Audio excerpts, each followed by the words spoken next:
everybody, it's Aiden here once again, and for the first time in a very long time, we're back in rFactor 2 for a mod review. Now this is something I've been waiting on for a very long time, and I've often said to myself, it would be awesome to get some Formula 3 in this sim. And we finally got it. This is the Formula 3 2017 mod that replicates the 2017 Formula 3 season.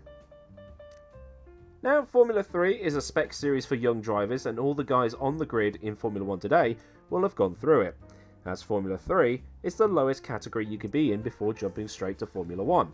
And from checking on an internet, it seems more drivers have come through Formula 3 to Formula 1 than going through Formula 2, which is just weird. Anyway, the car has been made by ASR, who has given us the magnificent Ferrari F2004 for Assetto Corsa and various classic Formula 1 cars for rFactor 2. So these guys really know what they're doing. As for the real car, there's not a lot to say about it really. It's a carbon fibre open wheel spec chassis with a 6-speed flappy paddle sequential gearbox, but there are a lot of engine choices that teams can make. Engines can be supplied by Volkswagen, Mercedes, Mugen Honda and Toyota, as well as a couple of engines I've never heard of. Power output is about 250 horsepower, and this whole thing weighs around 580 kilos or 1200 pounds. Now, like stated at the top of the video, this is a mod of the 2017 Formula 3 European Championship, and as such you'll find the drivers that competed in it with some names you might recognise. Lando Norris, who won the series, Pedro Piquet, Harrison Newey, Adrian's son, and some kid called Shoemaker. So before we get onto the track, we'll take a quick look at the model, and the model, well, it looks like a Formula 3 car. I'm just going to pop my iPad down there so I don't need my script anymore, and yeah, it's really good. The textures look great. Usually I don't really pay that much attention to textures because if I've got time to look at textures, I'm going too slow. But we've got some detailing on the carbon fibre at the back there. I've got this very long crash structure at the back, sort of protecting the gearbox and everything else moving around. Not a lot of downforce on these cars, but they produce enough grip to give the drivers a bit of a challenge on the old bodies. The helmet there looking a lot like Valtteri Bottas's. It is Valtteri Bottas's, isn't it? It looks a lot like Bottas. Don't know. I don't even know who this guy is. But moving around towards the front wing, very simple front wing. It's almost reminiscent of what Formula 1 cars were running, I don't know, probably about the turn of the century. Again, produces enough downforce, but not so much that cars are quartering flat out through virtually every corner. You know, obviously not got as much power as a Formula 1 car, it won't have as much grip as a Formula 1 car. And it looks pretty good. I just picked this one because it was the nicest looking to me. I like the whole grey, black, blue combo. It's pretty much my favourite sort of colour scheme, really. But it looks pretty good. Hankook tyres, slicks, as you expect on a series like this. Not a lot of detailing on the floor, very basic, just a flat floor. There's no aerodynamic appendages really sticking out the car apart from the barge boards. Built by Dallara. Dallara, very common chassis around the world. IndyCar, Formula 3. They build the Haas cars. Well, looks pretty good. Moving around the dark side here. Won't be able to see a lot on the lighting, but that's pretty much it. Really cool looking model. You can just about see into the cockpit, but we'll see a bit more of that when we get on track. There's the exhausts sort of spitting out into the air. Good for causing air pollution. Very nice looking car. Very basic compared to the top level. So we'll take this out onto track now. I'll give you my impressions of driving it, see how fun it is to drive. I always like driving these sorts of cars because they've got enough power to be quick, but not enough downforce to, you know, really set fast lap times. The skill's more in the driver. These are more drivers' cars than anything else. So I was going to take it to Zandvoort, given the news has just broken that Formula 1 will be returning to the Dutch track within the next couple of years, but I thought I'd better take it to a track I actually know. So I'll pick a track I actually know, and then we'll take it for a spin. And so this is the track I have chosen for this test run. It's Imola, This is the Imola that was made by Cinnamon rather than the one that came as part of the Razor Pack, Rietza Pack, whatever the hell it's called. I've also got pedal cam up. You can see my bright red canvas is down in the bottom left hand corner of your screen.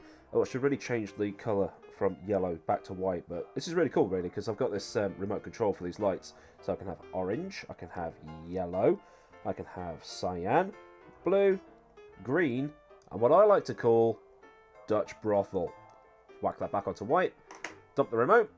We're going to run on the default setup just for about 5 laps or so. I'm going to put my usual 30 litres worth of fuel in. It says 12 laps, but this being rFactor 2, it usually means you'll be able to do about 3 million laps before the tank runs out, because the calculations are all wrong.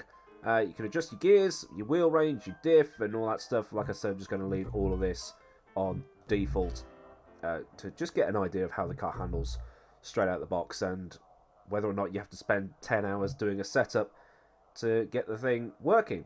I'm also still pretty sure that that is Valtteri Bottas's helmet in the car. But anyway, let's not fanny around with that. Let's get onto track. Let's turn all this off. I've just been running around Le Mans in a Orica LMP2, so I don't really need that anymore. So we've got a little dashboard there. We've got our gears. 6 forward gears with a flappy paddle box. And then obviously neutral and reverse. Got my revs, got how many laps I've done, what position I'm in, what my oil temperature is, and what my speed is. So I don't have any times up. I actually prefer that because then I'm not chasing lap deltas, I'm not chasing time, I'm just driving, and that's what I need. I don't want any distractions. If I'm faster than the guy ahead, I'll catch him. If I'm faster than the guy behind, I'll pull away. Simple. That's how I operate. Anyway, let's... it's set to white, isn't it? Yeah, it is. They just look a little bit blue. Anyway, let's give it some gas. I've stalled it. Fucking hell. Right, let's try that again, shall we? Let's give it a lot of juice. There we go. That was painful and embarrassing. Anyway, let's give the brake a little bit of a pump, just so I've got a bit of feel. And we're on track at Imola. I do enjoy this track in these sorts of cars. Right, it's Tamburello over the curbs. Curbs want to upset the car, so maybe the suspension needs softening a little bit. Loosen the anti-roll bars as well, just to keep the car a bit more stable. So we'll try and stay off the curbs for this run. The actual curb sounds very loud. And like I say, I was just driving in a LMP2 around Le Mans, and the curb sounds were nowhere near that loud. And I haven't changed the audio since that run. I like to leave my audio at the same levels all the time, because then I don't have to fiddle with it every time I come to record something. Variante Alta now. So I think this is called Variante Alta, or is it Bassa? No, Bassa's back there, isn't it, with next to Acqua Minerale.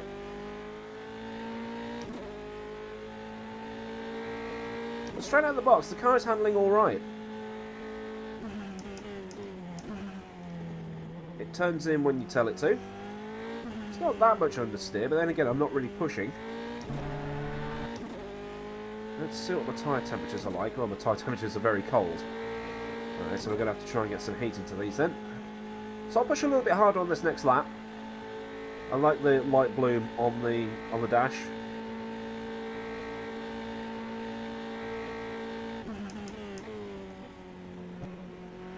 A little bit of a skit on the brakes as the front end started to lock up. Tyres cool down very, very quickly.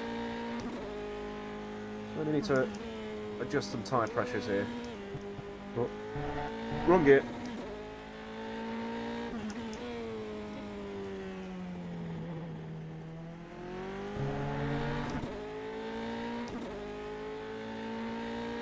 Sounds good. Sounds very similar to the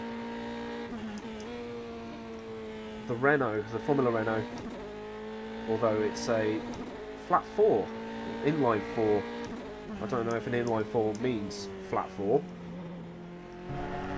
I'm not clued up on my engine, so if you do know the actual difference, then let me know. I like learning. Well, I'll lock up the right front into outer. As I was saying, no, I have actually forgotten what I was saying. Yeah, the flat 4, inline 4 is what these engines use. It's supposed to be a Mercedes in this one, but I don't know if the engine sounds change per car. That'll be interesting to find out.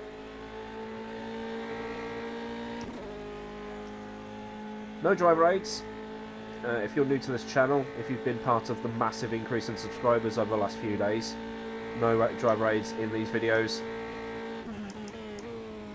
Because what would be the point? Although if this car did have traction control, I would be using it. Just kept it under control. Check my lap time. What? Where's my lap time? 1 minute 37. That's not bad. But I will tell you what these cars do feel like. They feel like faster versions of the Formula Abarth in Assetto Corsa. And I've stalled it again. Shit. This is embarrassing. They feel like the Formula Abarth in Assetto Corsa. But faster. Oh, you're joking me, right? You've got to really give it some with the clutch, haven't you?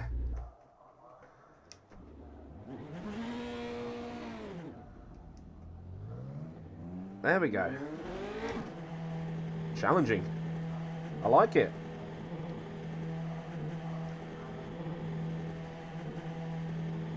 So I'll park up on the grid and I'll do a practice start next time I come round just to see what's what. See what these things are like to get off the line. So as I was saying, these things feel like the Formula Abarth and the Assetto Corsa, obviously a bit faster. I've been driving the Formula Abarth quite a lot in Assetto Corsa online at Imola. There is a server where it just runs that car at this track. So much fun. I've actually recorded a race a couple of weeks ago. I'll probably put that up at some point, maybe this week.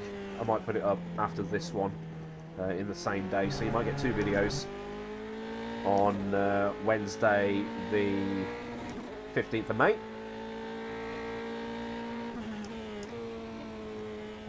There we go, just check the car in. Tyre temperature is a bit warmer, so it looks like you've just got to get out of the pits quickly to keep the tyre temperatures up. But with a bit of setup, this thing will go really quickly. What else do we need to talk about? We need to talk about the force feedback. Force feedback. Maybe it's because I've recently turned my force feedback settings down because of clipping in Assetto Corsa. I'll run about 70% force feedback strength, but when I hit a curb, I get the jolt as the car climbs up the curb. Right, let's do a practice start then. Where should we park? Let's try and... There we go, perfectly in the slot. Giggity. Alright.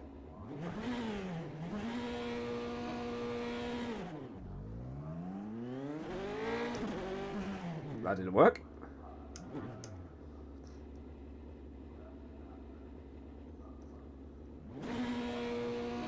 And that's better. Probably need to work on the clutch.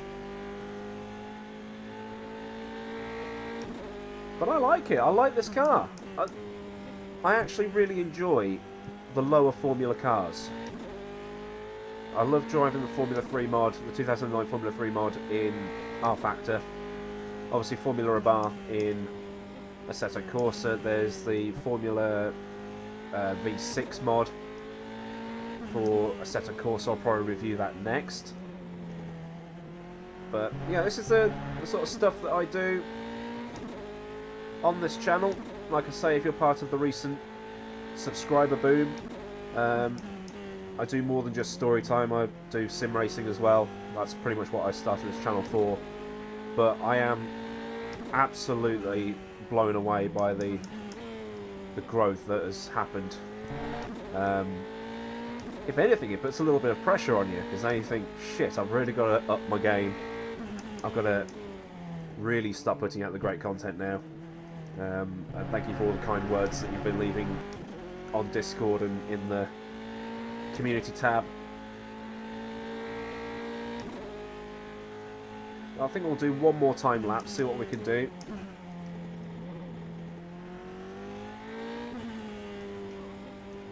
Put the timing up. There we go. Let's really go for it. See what this car will actually do. And then we'll wrap up.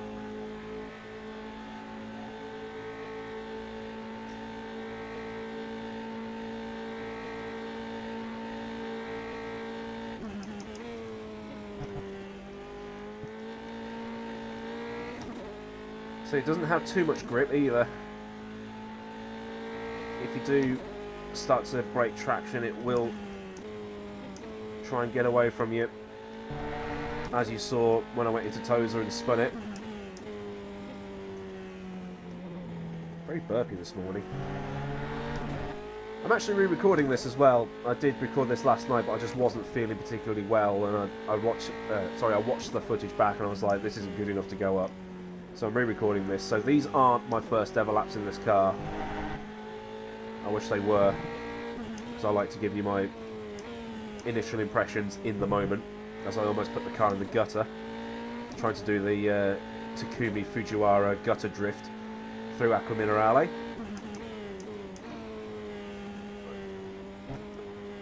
Bringing the initial D references at 9:45 in the morning.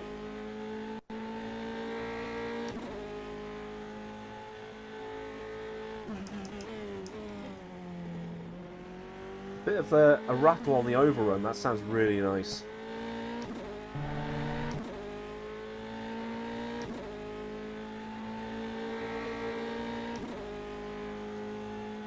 I'd also like to see a version of this track with that chicane as well.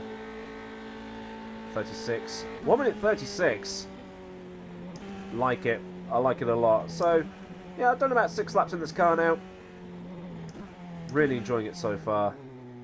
And I think this is a conversion of the Assetto Corsa version of Imola, so somewhere at Tamburello is the Senna Memorial. I think it's over here. I'm not going to go looking for it because I'll just waste time and it isn't really pertinent to the video. I'll leave it here, I think. This is a nice spot. I like it here, just before the DRS zone. Also, no DRS on this car, no halo on this car as it's 2017, but let you look at the outside of the car in situ. There we are. Looks amazing. Even with the graphics turned down in rFactor 2, just for frame rate purposes. But, like I say, this has been the ASR Formula 3 Euro Series mod for, let me just stall the car so we don't hear the noise, for rFactor 2. If you've enjoyed this video, please give it a like, and if you want to take our relationship to the next level, then be sure to hit the subscribe button like the massive amount of people that have done so in the past couple of days. Really am thankful for it and absolutely blown away, like I said.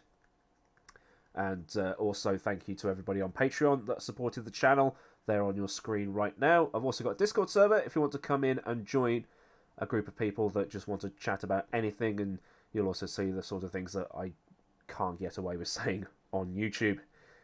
I think that's everything. I always forget bits and pieces. I don't function well without a script. It's also been a long time since I last did a mod review, so apologies if this one has been a bit crap.